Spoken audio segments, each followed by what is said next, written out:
Hello everyone, स्वागत है आपके अपने यूट्यूब चैनल टप्पर्स के स्टडी पर। तो दोस्तों, आज की इस वीडियो में हम लोग कोशिका यानी कि सेल के बारे में मोस्ट इम्पोर्टेंट 100 एमसीक्यूज आज की इस वीडियो में हम लोग डिस्कस करेंगे, जो कि आपके आने वाले group D, NTPC, CGL, CHSL, MTS और भी जितने भी इंडिया के एग्ज़ाम्स, अपकमिंग एग्ज़ाम्स आने वाले हैं, इन सभी के लिए ये 100 एमसीक्यूज जो कि कोशिका यानी कि सेल के बारे में है, बहुत इंपॉर्टेंट और बहुत हेल्पफुल रहेगा।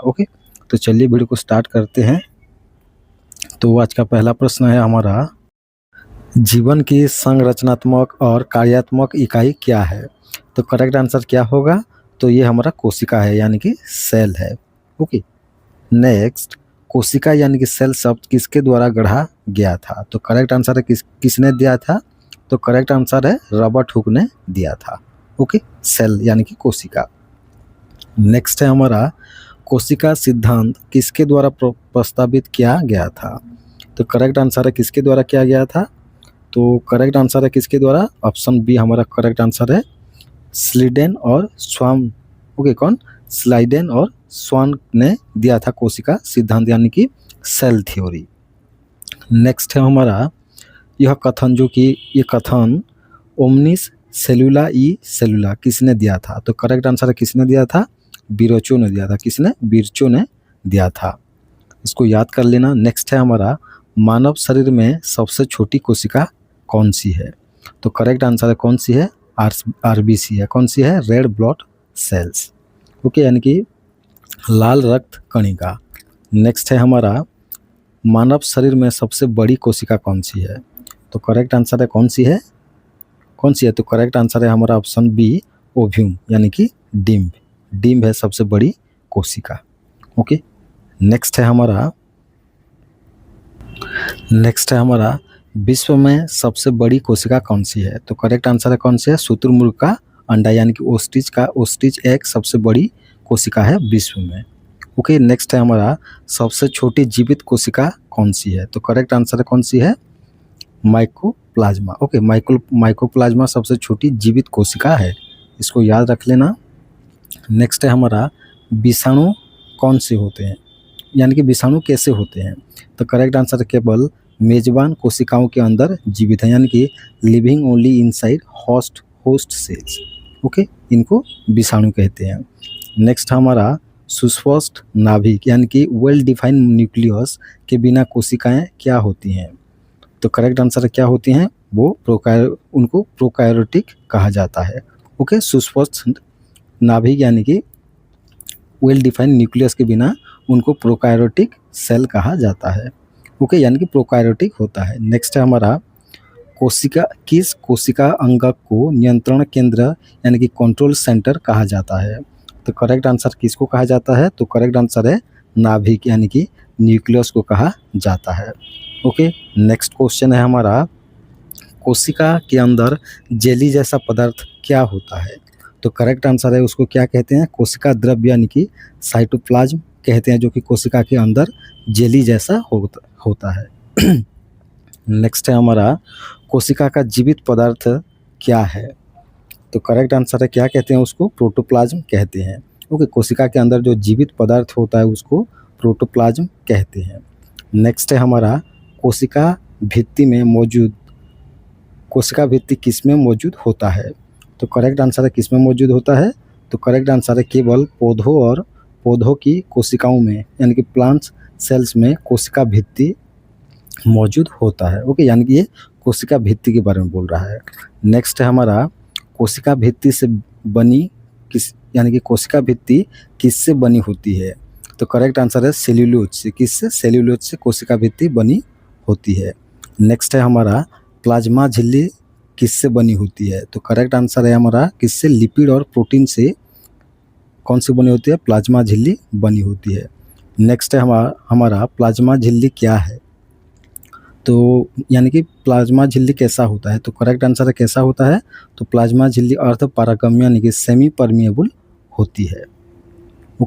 नेक्स्ट है हमारा, प्लाज्मा झिल्ली के माध्यम से पानी की गति को कहा जाता है? तो करेक्ट आंसर है क्या कहते हैं? उसको परासरण यानी कि ऑस्मोसिस कहते हैं, यानी कि प्लाज्मा झिल्ली के माध्यम से जो पानी की गति होती है उसको क्या कहते हैं, ऑस्मोसिस यानी कि परासरण कहते हैं। नेक्स्ट है हमारा कोशिका द्वारा ठोस कणों के अंतर्ग्रहण की प्रक्रिया क्या है? तो करेक्ट आंसर है उसको क्या कहते हैं, उसको फैगोसाइटोसिस कहते हैं। क्या कहते हैं? फैगोसाइटोसिस। नेक्स्ट है हमारा कोशिका पीने यानी कि सेल ड्रिंकिंग की प्रक्रिया क्या है? तो करेक्ट आंसर है क्या होती है वो, तो उसको हम लोग पिनोसाइटोसिस कहते हैं, सेल ड्रिंकिंग की प्रक्रिया को यानी कि प्रोसेस को। नेक्स्ट है हमारा कोशिका का पावर हाउस कौन सी है, यानी कि किसको हम लोग कोशिका के पावर हाउस कहते हैं? तो करेक्ट आंसर है माइटोकॉन्ड्रिया को। किसको? माइटोकॉन्ड्रिया को। नेक्स्ट है हमारा प्रोटीन संश्लेषण में शामिल कोशिका अंगक कौन सी है? तो करेक्ट आंसर है राइबोसोम है। कौन सी है? राइबोसोम है। ओके। नेक्स्ट है हमारा राइबोसोम किससे बने होते हैं? तो करेक्ट आंसर है किससे बने होते हैं? आरएनए और प्रोटीन से बने होते हैं। आरएनए यानी कि राइबो न्यूक्लिक एसिड से बने होते हैं। ओके। नेक्स्ट क्वेश्चन है हमारा वह अंग जो हानिकारक पदार्थों को विसरण यानी कि डिटॉक्सिफाइज करता है, वो अंगक कौन सी है? तो करेक्ट आंसर है कौन सी है? Smooth ER. ओके। कौन सी है? Smooth ER. ओके। ईआर का मतलब क्या होता है? स्मूथ ईआर यानी स्मूथ एंडोप्लाज्मिक रेटिक्यूलम होता है। ओके। ईआर का मतलब एंडोप्लाज्मिक रेटिक्यूलम। नेक्स्ट है हमारा कोशिका की आत्मघाती थैली यानी कि सुइसाइडल बैग किससे कहते हैं? तो करेक्ट आंसर है लाइसोसोम को कहते हैं आत्मघाती थैली कोशिका की। नेक्स्ट है हमारा स्राव यानी कि सिक्रेशन के लिए जिम्मेदार कोशिका अंगक कौन सी है? तो करेक्ट आंसर है कौन सी है? गल्गी उपकरण यानी कि गोल्गी एपारेटस है। नेक्स्ट क्वेश्चन है हमारा कौन सा कोशिका अंगक प्रोटीन को संशोधित यानी कि मॉडिफाइज और पैक करता है? तो करेक्ट आंसर है कौन सा है? वो है ऑप्शन ए गल्गी उपकरण यानी कि गोल्गी एपारेटस। ओके। नेक्स्ट है हमारा पौधों में हरा वर्णक कौन सी है? जो पौधों में जो हरा वर्णक होती है उसको हम लोग क्या कहते हैं? उसको हम लोग क्लोरोफिल कहते हैं। क्या कहते हैं? क्लोरोफिल। ओके। नेक्स्ट है हमारा प्रकाश संश्लेषण में क्या होता है? तो करेक्ट आंसर है कौन सी होती है? क्लोरोप्लास्ट होता है, यानी कि फोटोसिंथेसिस किससे होता है? क्लोरोप्लास्ट से होता है। ओके। नेक्स्ट है हमारा जो क्लोरोप्लास्ट में क्या होता है? तो करेक्ट आंसर है डीएनए और आरएनए होता है। ओके। कौन सी में? क्लोरोप्लास्ट में। नेक्स्ट है एक कोशिका में आनुवंशिक सामग्री कौन सी है? तो करेक्ट आंसर है डीएनए यानी कि डीऑक्सी न्यूक्लिक एसिड जो होता है ये आनुवंशिक सामग्री को ओके। तो करेक्ट आंसर है ऑप्शन ए। नेक्स्ट है हमारा कोशिका विभाजन का नियंत्रण किसके द्वारा किया जाता है? तो करेक्ट आंसर है नाभिक यानी कि न्यूक्लियस के द्वारा किया जाता है। इसको याद कर लेना। नेक्स्ट है हमारा किस अंगक को कोशिका कंकाल यानी कि सेल स्केलेटन के रूप में जाना जाता है? तो करेक्ट आंसर है साइटोस्केलेटन को। किसको? साइटोस्केलेटन को। नेक्स्ट है रिक्तिकाएं। ओके। रिक्तिकाएं किस में बड़ी होती हैं? रिक्तिकाएं किस में बड़ी होती हैं? तो करेक्ट आंसर है किस में होती हैं? पादप कोशिकाओं में यानी कि प्लांट्स सेल्स में बड़ी होती हैं रिक्तिकाएं। ओके। नेक्स्ट है हमारा जंतु कोशिकाओं में रिक्तिकाएं होती हैं, कहाँ होती हैं? होती हैं या नहीं होती हैं? तो करेक्ट आंसर है होती हैं लेकिन छोटी होती हैं। ओके। नेक्स्ट है हमारा सेंट्रोजोम कहाँ पाया जाता है? तो करेक्ट आंसर है केवल जंतु कोशिका यानी कि एनिमल सेल में पाया जाता है सेंट्रोजोम। नेक्स्ट हमारा गुणसूत्रों किससे बने होते हैं? तो करेक्ट आंसर है डीएनए और प्रोटीन से गुणसूत्रों यानी बने होते हैं। ओके। इसको याद कर लेना। नेक्स्ट है हमारा मानव कोशिकाओं में गुणसूत्रों की संख्या कितनी होती है? तो करेक्ट आंसर है कितनी होती है? तो ये 46 होती है। ओके। 46 होती है, लेकिन अगर जोड़ा बोले तो 23 जोड़ा होता है। ओके। नेक्स्ट है हमारा नाभिक में धागे जैसी संरचनाएं क्या होती है? तो करेक्ट आंसर है वो क्रोमाटिन होती है। कौन सी होती है? क्रोमाटिन होती है। नेक्स्ट है श्वसन में शामिल अंगक कौन सी है? तो करेक्ट आंसर कौन सी है? वो है mitochondria. Option A is the correct answer. Next है हमारा एटीपी। ओके, एटीपी में क्या संश्लेषित होता है? तो करेक्ट आंसर है माइटोकॉन्ड्रिया। क्या होता है? माइटोकॉन्ड्रिया में एटीपी संश्लेषित होता है। ओके, मैंने उल्टा बोल दिया। एटीपी का पूर्ण रूप क्या है, यानी कि एटीपी का फुल फॉर्म क्या है? तो करेक्ट आंसर क्या है? वो है एडिनोसाइन ट्राइफॉस्फेट। क्या है? Adenosine triphosphate. Okay, next question है हमारा, केवल पादप कोशिका यानी कि प्लांट सेल में मौजूद कोशिका अंगक कौन सी है? तो करेक्ट आंसर कौन सी है? तो करेक्ट आंसर है हमारा कौन सी है? ऑप्शन ए क्लोरोप्लास्ट है। कौन सी है? केवल प्लांट सेल में ये क्लोरोप्लास्ट पाया जाता है। ओके, नेक्स्ट है हमारा नेक्स्ट क्वेश्चन, प्रोकार्योटिक कोशिका यानी कि प्रोकार्योटिक सेल में अनुपस्थित कोशिका अंगक कौन सी है, यानी कि कौन सी प्रोकार्योटिक सेल में नहीं होती है? तो करेक्ट आंसर है नाभिक यानी कि न्यूक्लियस नहीं होता है। ओके, जीवाणु राइबोसोम किस प्रकार के होते हैं? तो करेक्ट आंसर है किस प्रकार के होते हैं? तो करेक्ट आंसर है कितना होता है? 70S का होते हैं, 70S होते हैं। ओके, नेक्स्ट है हमारा eukaryotic ribosomes are dash type. तो करेक्ट आंसर है कौन सी होते हैं? तो ये भी 80S होते हैं। ओके, इसको याद कर लेना, जैसे क्वेश्चन है उसी तरह याद कर लेना सिर्फ। Okay, cell division in somatic cell. Okay, तो कौन सा होता है? तो करेक्ट आंसर है 70S। Okay, 70S। Eukaryotic ribosome dash होते हैं, कैसे होते हैं? तो करेक्ट आंसर है कितने? तो ये 80S होते हैं। ओके, कितना है? 80S। इसको जैसे हैं क्वेश्चंस उसी तरह याद कर लेना। ओके, नेक्स्ट क्वेश्चन है, कायिक कोशिका यानी कि सोमैटिक सेल्स में कोशिका विभाजन कैसे होते हैं? तो करेक्ट आंसर है किस में होते हैं?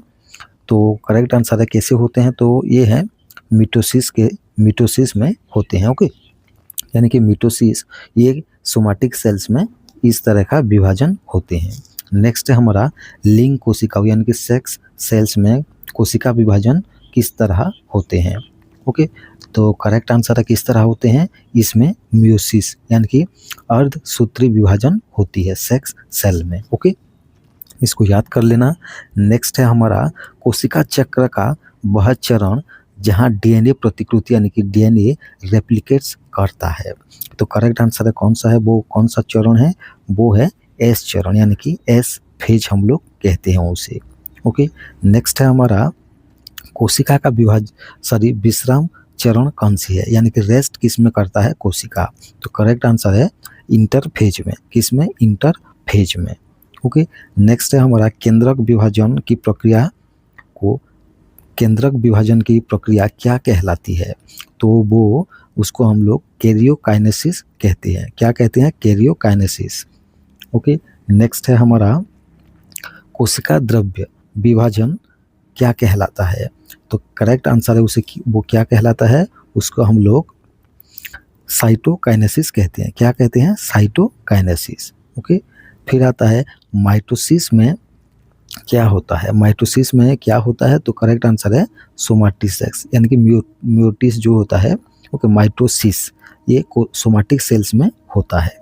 ओके, फिर आता है अर्धसूत्री विभाजन किस में होता है? तो करेक्ट आंसर है ये प्रजनन कोशिकाओं यानी कि रिप्रोडक्टिव सेल्स में होता है।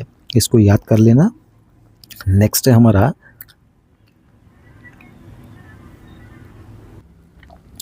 ओके, तो माइटोसिस के रिजल्ट्स यानी कि परिणाम स्वरूप क्या होता है? तो करेक्ट आंसर क्या होता है?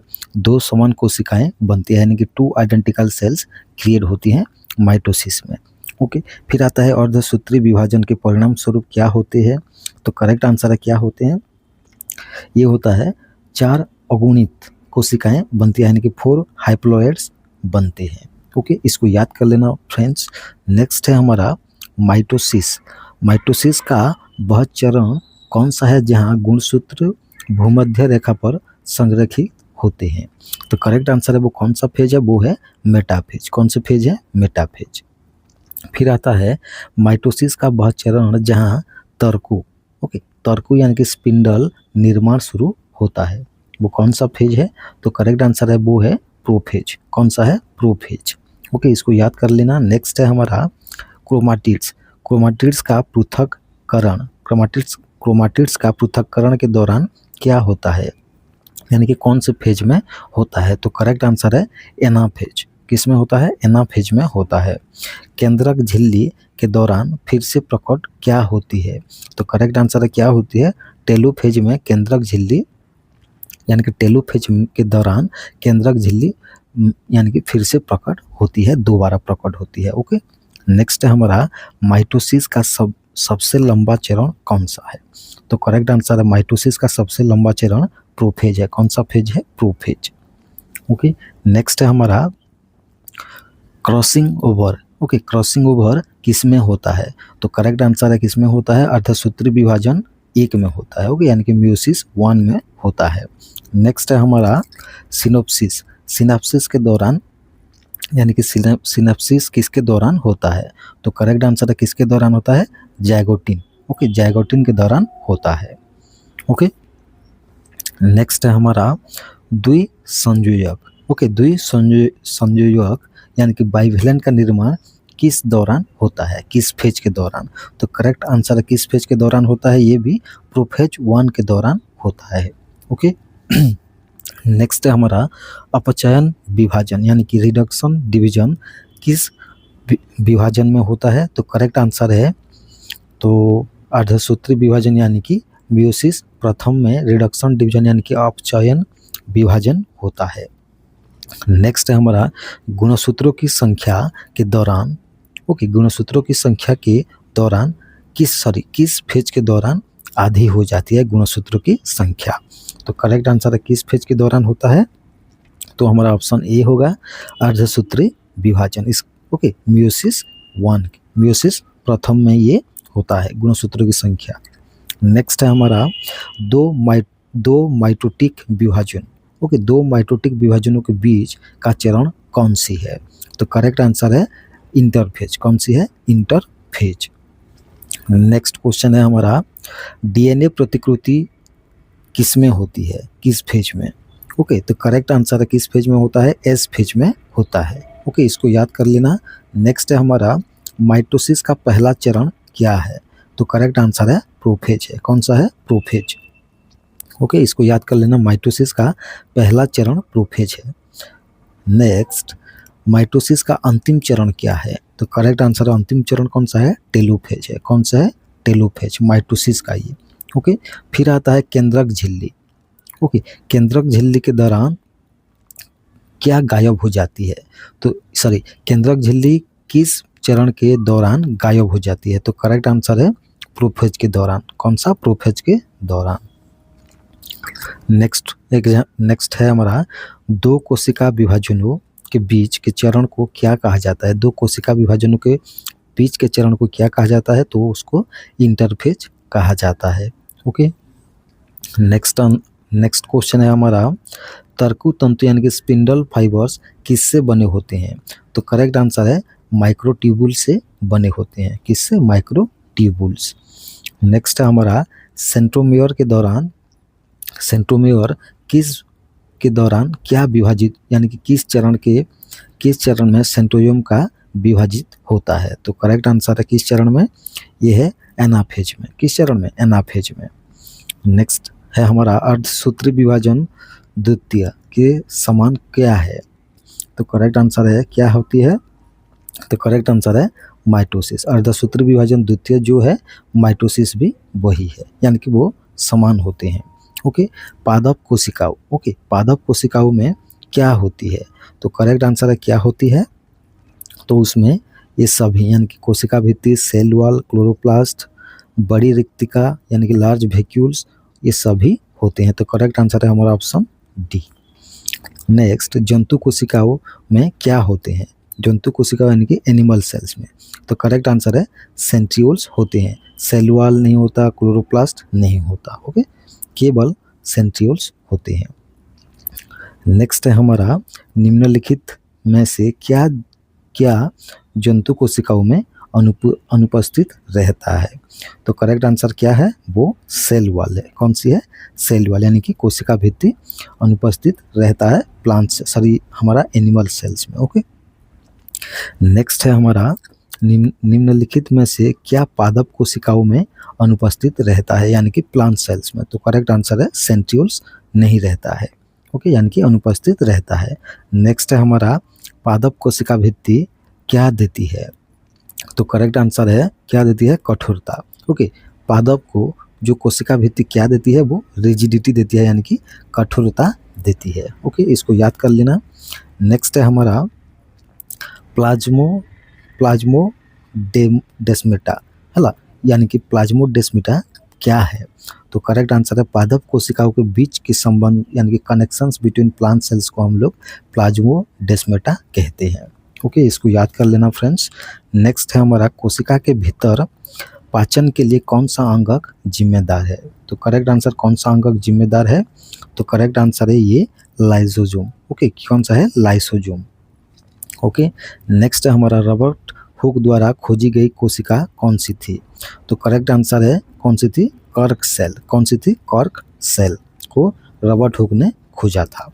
नेक्स्ट है हमारा कोशिकाओं के अध्ययन के लिए उपयोग किया जाने वाला उपकरण क्या है। तो करेक्ट आंसर है क्या है, माइक्रोस्कोप को यूज किया जाता है। ओके, नेक्स्ट क्वेश्चन है हमारा कोशिका मृत्यु की प्रक्रिया को किस रूप में जाना जाता है। तो करेक्ट आंसर है एपोप्टिस, यानी कि एपोप्टिस के दो रूप में जाना जाता है कोशिका मृत्यु की प्रक्रिया, यानी कि सेल डेड की। ओके, नेक्स्ट होता है विरासत की कार्यात्मक इकाई कौन सी है। तो करेक्ट आंसर है कौन सी है, ये है हमारा कौन सी है, जीन। ओके, जीन विरासत की कार्यात्मक की इकाई है, इसको याद कर लेना। नेक्स्ट क्वेश्चन है कोशिकाओं में अध्ययन को क्या कहा जाता है।